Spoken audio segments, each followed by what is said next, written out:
Hello बच्चों। Hello बच्चों, आज हम पढ़ने वाले हैं रिलेशन और फंक्शन का क्वेश्चन नंबर 11 एक्सरसाइज 1.1। ठीक है। अब देखो बच्चों, इस क्वेश्चन में क्या कहा है।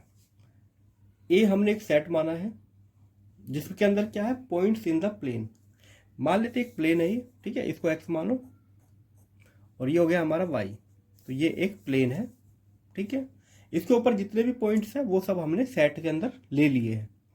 अब हमने दो पॉइंट के दो एलिमेंट के बीच में क्या रिलेशन यहाँ पे लिया है, पी और क्यू। इनके बीच में क्या रिलेशन है कि जो डिस्टेंस ये है ओरिजिन से वही डिस्टेंस ये है, दोनों आपस में इक्वल डिस्टेंस। अगर ये 5 यूनिट है तो ये भी 5 यूनिट है, इक्वल डिस्टेंस है। इसको हमको शो करके बताना है कि क्या ये इक्विवेलेंट रिलेशन होता है। इज रिलेशन इक्विवेलेंट, इक्विवेलेंस, ये हमको चेक करके बताना है। सबसे पहले हम चेक करते हैं किसके लिए, रिफ्लेक्सिव के लिए। रिफ्लेक्सिव के लिए क्या करते हैं, ओपी, ओ क्यू को रिप्लेस कर देंगे ओपी से, मतलब कि जहां पे भी क्यू है वहां पे पी लगा देंगे, ठीक है। तो ओपी इक्वल टू ओपी, क्या ओपी ओपी के बराबर होता है? तो बिल्कुल होता है, ये खुद के तो बराबर होगा। तो ये हो गया हमारा रिफ्लेक्सिव, ठीक है। रिफ्लेक्सिव होने के लिए क्या कर सकते हैं, पी और पी दोनों बिलोंग करते हैं रिलेशन से, ठीक है। जैसे कि यहाँ पे था, पी को पी से रिप्लेस करके। फिर चेक करते हैं हम सिमेट्री के लिए।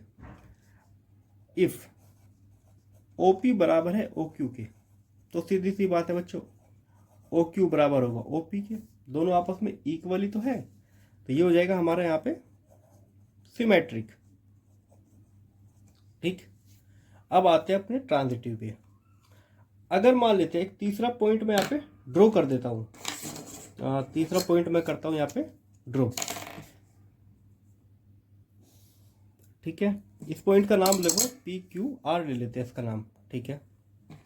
अब देखो बच्चों, सीधी सी बात है, ये इसके इक्वल है और मान लेते हैं कि जो ओ क्यू है वो ओ आर के इक्वल है। तो इसका मतलब ये दोनों भी तो आपस में इक्वल होंगे, तो ये तीनों ही डिस्टेंस आपस में इक्वल होगी, तो ये ट्रांजिटिव भी हो जाएगा।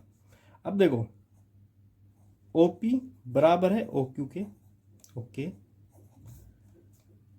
ओ क्यू बराबर है ओ आर के, सो ओ पी हमारा बराबर हो जाएगा ओ आर के, ठीक है। तो ये ट्रांस रिलेशन भी यहाँ पे हमारा ट्रू हो जाता है। तो इसका मतलब ये रिलेशन हमारा ट्रांजिटिव भी है। तो ये रिलेशन हमारा तीनों कैटेगरी में हो जाता है, रिफ्लेक्सिव, सिमेट्रिक और ट्रांजिटिव। तो ये हो जाता है हमारा इक्विवेलेंट रिलेशन, ठीक है। तो रिलेशन इज इक्विवेलेंट, या इक्विवेलेंस कह सकते हो या इक्विवेलेंट, ठीक है। तो रिलेशन इज इक्विवेलेंस, ठीक है बच्चों। तो इस क्वेश्चन में बस इतना ही करना था। हाँ, एक चीज और, इस क्वेश्चन में छोटी सी एक चीज पूछी है। अगर ओपी, अगर इसको सेंटर माने ओरिजिन को और एक सर्कल ड्रॉ करे ओपी को रेडियस मान के, ठीक है, तो वो जो सर्कल है वो पी से पास होगा या नहीं? तो बिल्कुल, ठीक है। अगर ये डिस्टेंस फिक्स है और अगर इस पी पॉइंट को मतलब कि हमको मूव कराएंगे तो जो सर्कल बनेगा उस पर पी लाई हमेशा करेगा, ठीक है। तो ये था इसका आंसर। तो ये लिख सकते हो यहाँ पे, जैसे कि एक छोटी सी लाइन लिख सकते हो, सिंस ओपी इक्वल टू के यहाँ पे कांस्टेंट के लिए दिखाया गया है, ठीक है। अगर ओपी डिस्टेंस कांस्टेंट है तो P lies on a circle with centre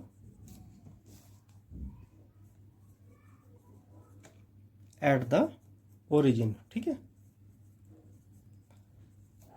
तो अगर हम ओरिजिन को सर्कल, ओरिजिन को सेंटर मान के सर्कल ड्रॉ करेंगे ओपी रेडियस लेके, तो पी हमारा उसके सर्कल पे ही आएगा, ठीक है बच्चों। अब चलते हैं अपने अगले क्वेश्चन की तरफ। देखो बच्चों, क्वेश्चन नंबर 12। अब हमें एक सेट दिया हुआ है जिसके अंदर सारे ट्राइंगल आ जाते हैं, जितने भी 6 टाइप के ट्राइंगल होते हैं वो आ जाते हैं, ठीक है। अब क्या करते हैं कि मैं उसमें से एक ट्राइंगल लूंगा।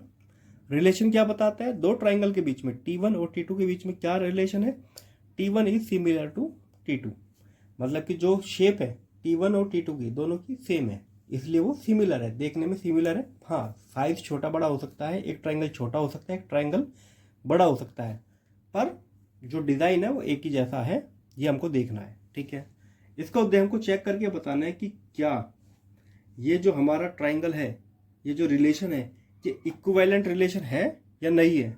ठीक है, तो हमको पता लगाना है कि क्या ये इक्विवेलेंस है या नहीं है।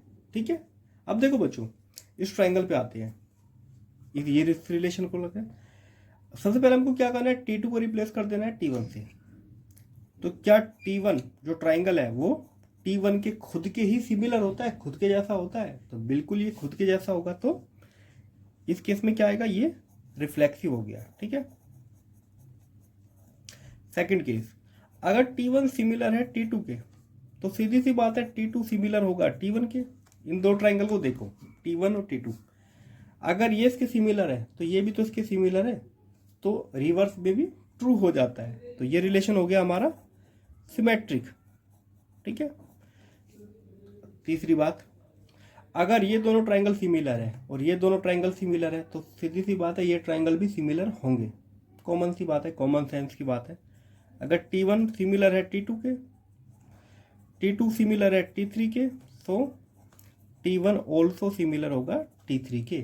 तो जो T1 T2 में रिलेशन है, T2 T3 में रिलेशन है, वही रिलेशन T1 T3 में होगा, क्योंकि मैंने यहाँ पे दिखाने के लिए तीनों को ट्रायंगल को राइट एंगल ट्रायंगल लिया है। ठीक है, तो ये तीनों सिमिलर ट्रायंगल है, इनकी जो साइड होती है वो एक प्रपोर्शन में ही इंक्रीज होती है। जैसे यहाँ पे डबल हो गई, यहाँ पे इसकी 6 टाइम हो गई। ठीक है, हर एक यहाँ पे 6 टाइम हो गई। तो ये जो रिलेशन है ये ट्रांजिटिव भी है। तो हम क्या लिखेंगे, yes this relation is equivalent relation, relation is equivalence. ठीक है, तो ये रिलेशन हमारा इक्विवेलेंस रिलेशन होता है। ठीक है बच्चों, अब बढ़ते हैं अपने अगले क्वेश्चन की तरफ। अच्छा बच्चों, इसमें इसी क्वेश्चन में एक चीज और दी हुई है, 3 ट्रायंगल दिए हुए हैं। एक तो ये वाला ट्रायंगल है जो मैंने बनाया है, एक दूसरा ये वाला ट्रायंगल है, और एक तीसरा ट्रायंगल है इसके अलावा। ठीक है, उसकी जो साइड है 5, 12, 13 है, वो भी राइट एंगल है।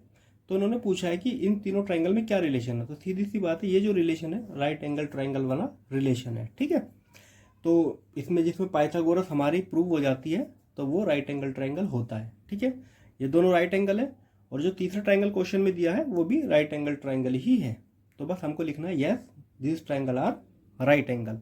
ठीक है बच्चों, देखो बच्चों, अब आते हैं क्वेश्चन पे, क्वेश्चन 13। इसमें हमको जो सेट दिया हुआ है इसके अंदर ऑल पॉलीगन, सभी पॉलीगन उस सेट के अंदर है।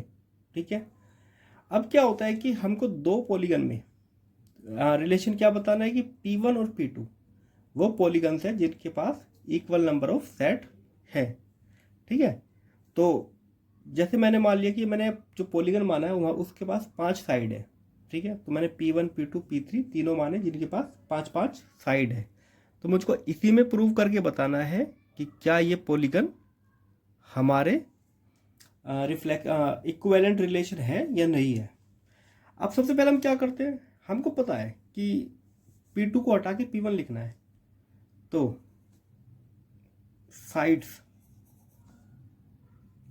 ऑफ P1 इक्वल टू होगी साइड्स ऑफ P1, मतलब P1 पे खुद की इक्वल तो साइड होगी, तो ये रिफ्लेक्सिव हो गया।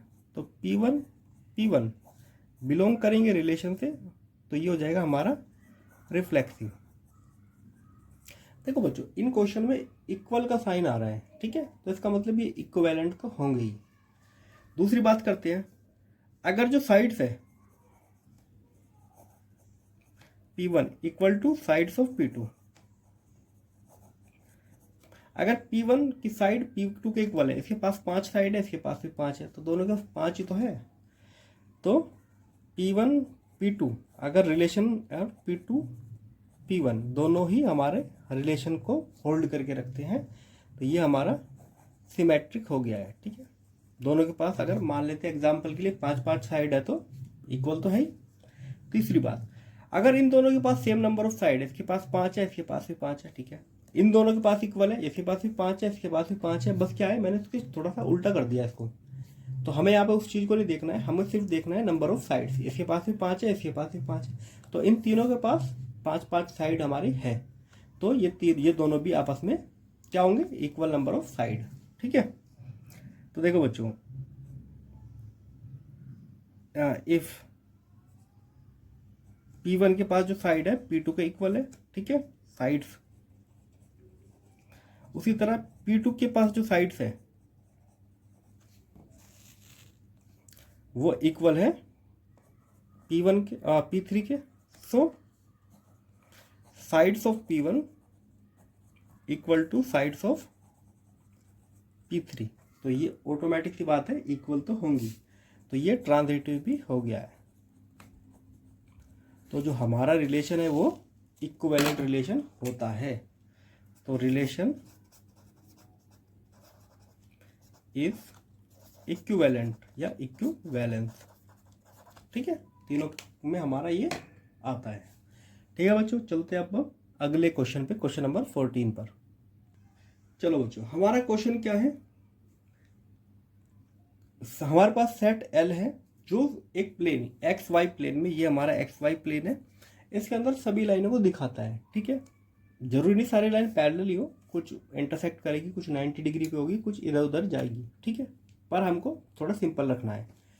रिलेशन क्या होता है दो लाइन के बीच में, L1 पैरेलल है L2 के, हमको सिर्फ पैरेलल लाइन से मतलब है, उन्हीं को हमको अपनी रिलेशन में रखना है। तो हमें प्रूव करना है क्या ये रिलेशन इक्विवेलेंट होता है या इक्विवेलेंस रिलेशन है। तो देखो बच्चों, बहुत सिंपल है, सबसे पहले रिप्लेस कर लेना है L2 को L1 से, तो L1 पैरेलल है L1 के, तो ये हो जाएगा हमारा रिफ्लेक्सिव। भाई एक लाइन L1 जो है खुद के पैरेलल तो होगी, ठीक है, तो ये रिफ्लेक्सिव हो गया। अगर L1 पैरेलल है L2 के, तो सीधी सी बात है L2 भी तो पैरेलल होगी L1 से, ये दोनों आपस में पैरेलल ही तो है, तो ये रिलेशन हो जाएगा हमारा सिमेट्रिक। चलो तीसरे पे आता है, अगर L1 पैरेलल है L2, ये लाइन इसके पैरेलल, ये इसके पैरेलल, तो ये भी इसके पैरेलल होने ही चाहिए। L2 पैरेलल है L3 के, तो L1 also parallel to L3, तो ये रिलेशन हमारा ट्रांजिटिव रिलेशन हो गया। तो yes, relation is equivalent, equivalence, ठीक है। अब दूसरी बात, इन्होंने ये कहा है कि एक लाइन हमारे पास है y इक्वल टू 2x+4, ठीक है, और इन्होंने ये कहा है कि हमें बाकी सारी लाइनें लिखनी है जो इस लाइन से रिलेटेड हो, ठीक है, इस रिलेशन को ध्यान में रखते हुए, मतलब कि इस लाइन के पैरेलल होनी चाहिए। तो हम क्या लिखेंगे, y equal to 2x+c, 2x same रहेगा, 2x हमको बताता है ये जो 2 है स्लोप को बताता है, और ये हमारा इंटरसेक्शन को बताता है, ठीक है। तो हम क्या करेंगे, c ले लेंगे इसकी जगह। तो लाइन का स्लोप तो सेम है, बस क्या होती है कि लाइनें अलग अलग पॉइंट से शुरू होती है, ठीक है, तो इंटरसेक्शन अलग अलग है। जैसे इन लाइन में मान लेते हैं पहले का इंटरसेक्शन कितना है, इतना, दूसरी का इंटरसेक्शन कितना है, इतना, थर्ड का इंटरसेक्शन कितना है, इतना। इंटरसेक्शन तो अलग अलग पॉइंट है, पर क्योंकि इनका स्लोप सेम है, इसका भी 2x है, इसका भी 2x है, तो इसका मतलब जितनी भी लाइनें यहाँ पे ड्रॉ करोगे c की वैल्यू रख के 1 2 3 4 5 6 7, वो सभी क्या होंगी, पैरेलल, ठीक है। बस ये चेंज नहीं होना चाहिए, c की वैल्यू आप कितनी भी रखो, जितनी वैल्यू रखोगे वो सारी लाइनें क्या होंगी, पैरेलल लाइन, ठीक है।